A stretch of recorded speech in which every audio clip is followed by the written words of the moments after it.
Okay, let's be real. AI coding tools are evolving so fast, it's almost impossible to keep up. So today, we're going to break down one of the biggest changes out there in just a few minutes, the move to what's called agentic AI. And we use Cursor 2.0 as our guide to see how it all works. Ready? Let's jump right in. So, to really wrap our heads around this, it all starts with this one big question.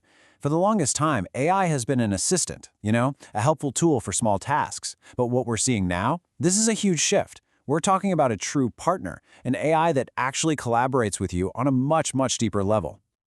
And yeah, this slide just lays it all out perfectly. The old way was all about autocomplete, maybe spinning out some boilerplate code and a little chat window on the side. The new way? It's a whole different ballgame.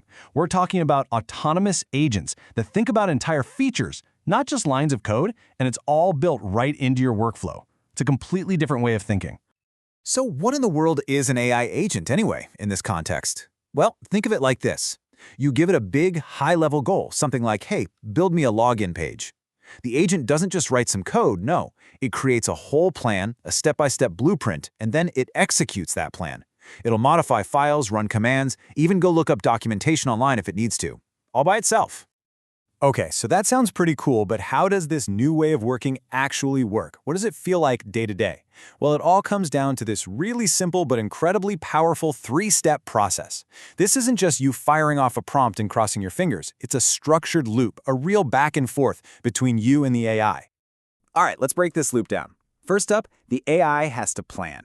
It analyzes your request and comes back with this detailed blueprint of all the changes it wants to make, and you have to approve it.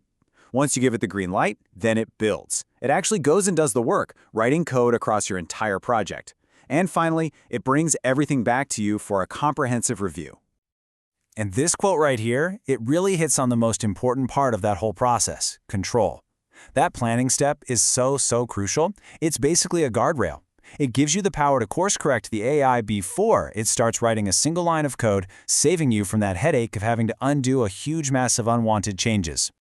So that core loop, plan, build, review, that's the foundation. But then on top of that, you get all these other features that truly transform it from just a simple task doer into an intelligent collaborator you can really work with. And this is where the partnership really comes to life. We're talking about some serious game changers here. An AI that can interact with a browser to debug issues in real time. One click reverts if something goes wrong. The ability to ask complex questions about your own code base. And it can even review its own work to find bugs.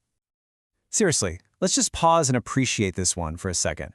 The days of seeing an error in your browser, copying the text, and pasting it into a chat window are over. The AI can now connect directly to your browser, read the console logs on its own, and immediately start working on a fix. That is a huge time saver. This is another one that's just so powerful. Imagine coming back to a project after 3 months.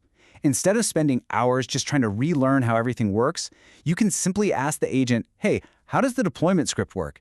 It'll read your files and give you the answer, just like that. All right, so we've seen how it works on a single feature, which is pretty cool.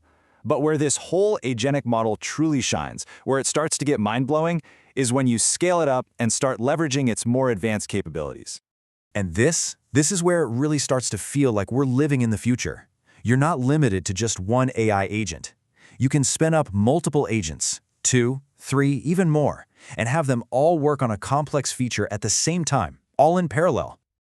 So what can you do with that? Well, for one, you can actually A/B test different AI models against each other. Give the same task to 2 different models, and they'll come back with their own unique implementations. You can then compare their approaches and just pick the one that works best for your project. It's incredible. So when you start to put all these pieces together, the agentic workflow, the deep collaboration, the parallel execution, it really points to a fundamental change in the very nature of a developer's job. And this right here is the absolute key takeaway.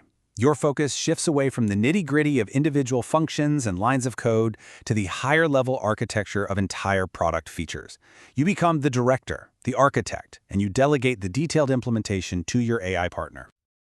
And all of that leaves us with one big, provocative final question.